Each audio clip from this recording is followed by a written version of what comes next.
Hey, DC toy fans, welcome back to the next edition of the DC Universe Classics from Mattel Director's Commentary. From me, Scott ToyGuru Neitlich. I was the brand manager for 19 out of 20 waves, plus some Green Lantern stuff and some exclusives, which is what we're going to talk about today, is some of the two packs. And what I thought today is we'd kind of put all the 2010 retailer exclusives into one video as opposed to, spreading them out and doing like a video just on one two-pack. That didn't feel like a good use of time. So this video is a little bit longer, but it covers a bunch of different retailer exclusives. Not all of them for the year. And the reason that I'm showing a shot of the DC Superheroes line, which is what predated DC Universe Classics, is because we were really kind of rating the tooling and rating this collection a lot starting in 2010, 2011, because there were a lot of figures from that era that kind of needed a re-release, and they were a great way to do exclusives. All right, so the first one we're going to talk about is the Superman versus Brainiac 2-pack. Now, we had a very small amount of tooling allocated for this pack, and we used it for Brainiac to make his little collar piece and his head. This was going to help us make the, and a belt too. I think he had an original belt, so that we could do kind of the classic Silver Age version of Brainiac in the pink shirt with the green skin. He's had a lot of different looks over the years. This was kind of the version that was now coming back in the comics. I guess, if you will, sort of based on this version, although it was a little different. He now had like an elongated head, more robot-like, less human-like, which of course was also the version that showed up in the Justice League Unlimited cartoon series, the Bruce Timm show. And there's definitely, you can see a lot of bleed over from Bruce Timm designs into DC Universe Classics, since the Justice League show was definitely very popular at the time, and like that version of the characters was having a big influence on both the Four Horsemen and Bill from Beneke from design, and et cetera, et cetera. And Brainiac was an easy, low tool figure that could really, spice up the back. And we'd already done a version of Brainiac in the past. We did kind of the robot version from the 80s in the DC Universe Classics line, and we did look at just re-releasing him. As I said in the beginning, we were really looking at a lot of those hard-to-find figures from the DC Superheroes line and re-releasing them in some of the retailer exclusives. But in this case, the decision was to make an all-new Brainiac, because we did have a little bit of tooling available, and we wanted to use that whenever humanly possible, because anytime you get tooling, you should use tooling, or sort of like use it or lose it kind of mentality. And exclusives have a much lower production run, so you really want to maximize that run by having as little upfront investment, which means if you can avoid tooling or use as little tooling as possible, you're going to get a better payoff financially, if you will, for the company. And of course, Brainiac was going to be paired with Superman, and I'll get into this more too later in this video, because we hadn't done a traditional Superman yet in DC Universe Classics. There was one done in DC Superheroes, which was actually a little shorter and not quite as heroic. So we finally had a chance to kind of do a quintessential Superman, including, this was, I think, the first time we did the S shield, I think that's what it's called, the S shield on the back of the cape. We were able to also avoid tooling with Superman because he actually has the Eradicator's head. The Four Horsemen did that deliberately. They made sure that the Eradicator's head would work for a sort of a standard Superman as well, so we wouldn't have to retool that. And then to make this pack kind of a little different, we gave him red, laser beam eyes, or heat vision, not laser beam, heat vision eyes. So that, and I know this made it so it wasn't exactly a classic Superman, but again, that was because we had plans to release a straight up Superman in the near future, which I'm actually going to get to in this video. And this made this one unique. Bill and I really, really worked to try to make every figure unique. And if we had to do a retool, we at least tried to redeco it in some meaningful way. And speaking of that, brings us to our next two-pack, was the Fists of Clay two-pack of Clayface versus Batman. And again, Bill and I were really trying to find a way to maximize these slots. We didn't have any more tooling for this, but we wanted to combine Batman with a popular villain who was hard to find in the DC Superheroes line. And Clayface was a great choice because he had kind of a limited release in the DC Superheroes line. Here he is on his single card in the purple carded line back in like 2007-ish, I want to say, 2006. That and he had the rubbery arms, but he was a big figure. I mean, he was bigger than usual, so you were really getting a nice bonus with this two-pack. And the fact that we did a Superman two-pack and a Batman two-pack again speaks to the fact that anything at retail has to also sell to kids. Batman and Superman are very kid-friendly. And the Clayface, again, as I mentioned, the influence from the Bruce Timm series, this Clayface was definitely very heavily influenced by the look he had on Batman the Animated Series. Did he ever appear in Justice League Unlimited? Don't think he did. I'm sure someone in the comments will correct me. I know a lot of the Batman villains did, like Joker and Harley and stuff, but don't think Clayface did. But he was a big part of Batman the Animated Series. And the release that he did in the DC Superheroes line, when we only had Superman and Batman villains to play with, was a really cool figure. They did an update of the figure after I left Mattel, a more kind of modern Clayface and a bigger one. I actually never wound up getting this one. I think I bought the Batwoman from this series, but I just wasn't as interested in some of the characters, so I never managed to get this Collect and Connect figure. But I have to say, he's really cool, and it was great that Mattel did a fully plastic version of Clayface, because the version that we had with the rubbery arms, the arms that sometimes tended to disintegrate over time, shall we say, because of the rubber. So it was nice to get it that Mattel did an all-plastic one in the long term. As for Batman, we wanted to find a way to repaint him, and we looked at things like, kind of like an all-clay covered Batman, but I don't know, there was something about just doing like a all-brown Batman that just wasn't exactly working as a 3D toy the way it works as kind of a one-dimensional image in a drawing. So what Bill and I came up with, and I think this was all Bill, he was always the genius coming up with really creative redecos, is to do kind of a mud splatter on Batman. And not only to do a mud splatter, but to repaint Batman in a deco he hadn't yet been offered in, which is the gray and black with the yellow circle chest emblem. So not only were you getting a new version of Batman, but you were getting kind of an alternate version of that with the mud splatter. Now, much like Superman in the last pack, which also introduced a classic version of Superman, it now left us with the ability to do a truly classic version of Batman, so not do the mud splatter, just like with Superman, not do the heat vision eyes, and I'm actually going to get to that one. So that was the Fists of Clay. It was basically really trying to think, how can we mine the DC Superheroes line, and how can we creatively redeco existing tools to make them meaningful for collectors. All right, so as I was talking about that Batman and Superman, here they are popping up in the Walmart with a T, Gotham 5-pack.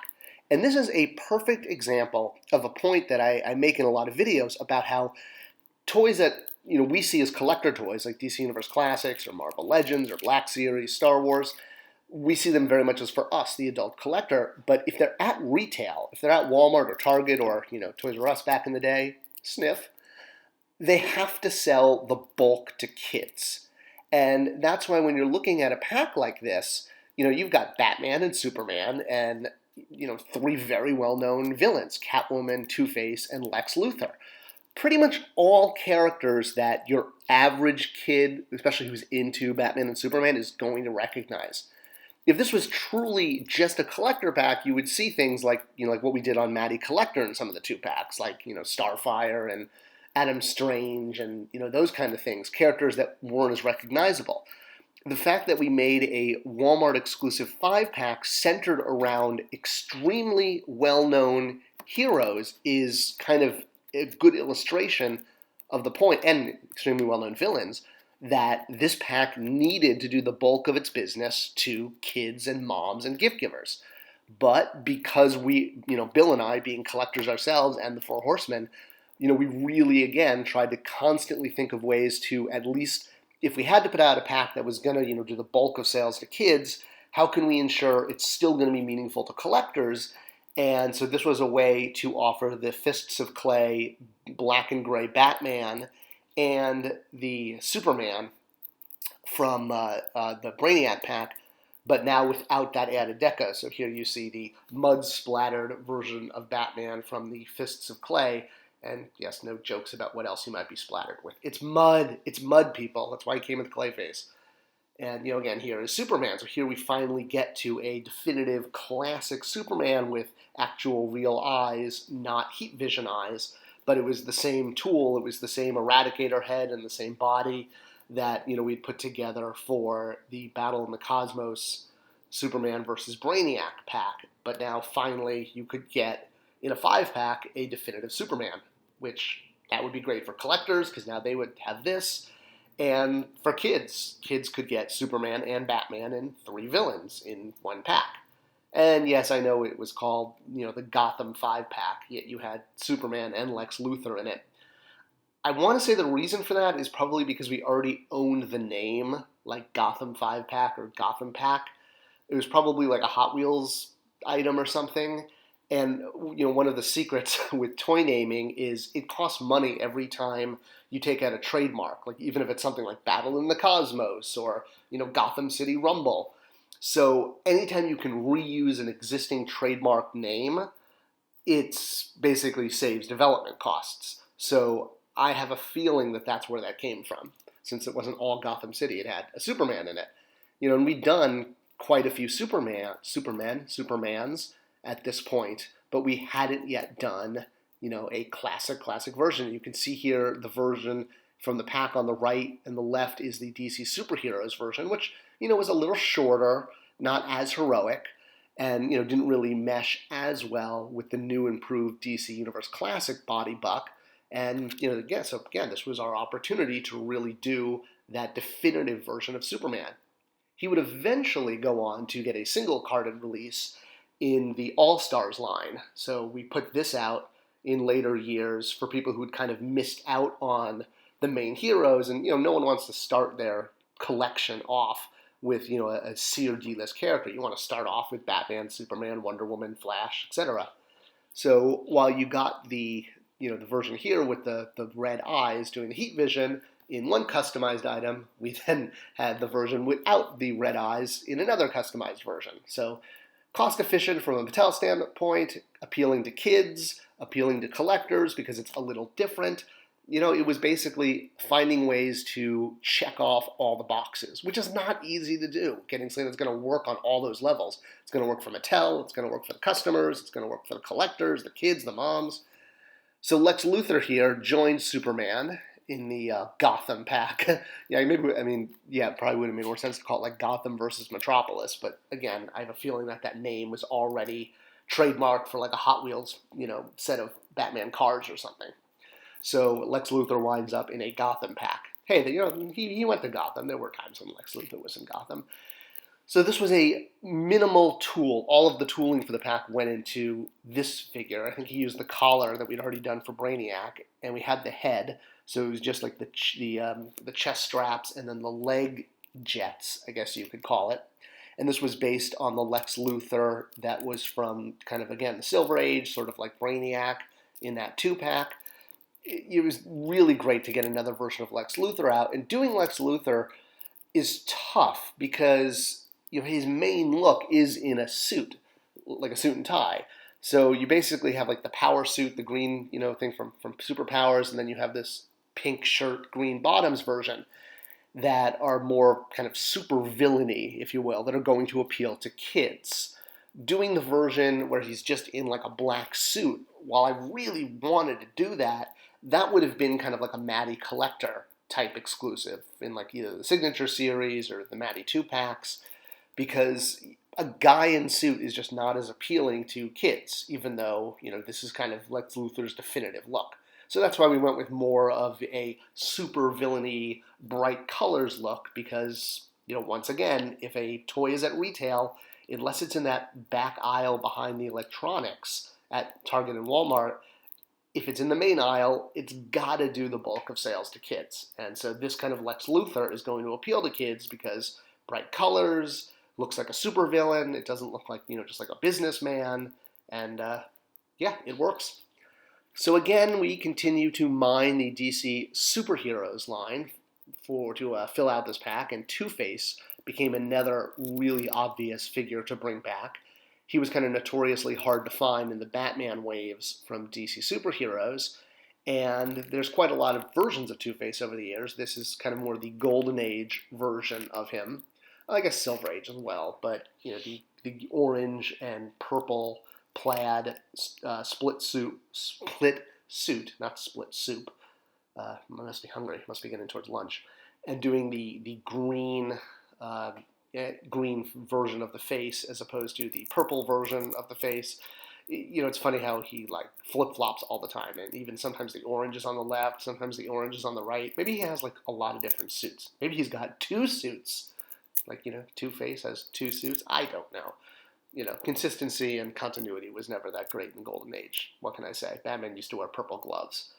But, he worked great because, he's kind of like a monster gangster, which again is going to really appeal to kids as opposed to putting some obscure Batman villain in. And he was a straight repaint of an already tooled figure. I think we did give him a different hand to better grip the gun. And other than that, it was just straight up, here's Two-Face again in the Clark Kent suit body. Another reason why Lex Luthor wasn't in a suit, because then you'd have two guys in suits. If you're going to put a guy in a suit, you at least have to make the suit colorful and give him a monster face, right? Because, otherwise he's just businessman. And here's Two-Face also next to his movie counterpart from The Dark Knight. So, again, that one did the black and white version. This was a much more colorful, much more, shall we say, toyetic version of Two-Face, which is what you always want to do when you're at a major retailers. Make a version that's just going to really scream toy on shelf. I think this one's even more toyetic than the original release. It doesn't look as gross. It looks kind of silly monster versus gross monster. I don't know. Maybe that's my own bias with green versus purple, but it worked. And speaking of purple, the next figure rounding out this 5-pack was Catwoman.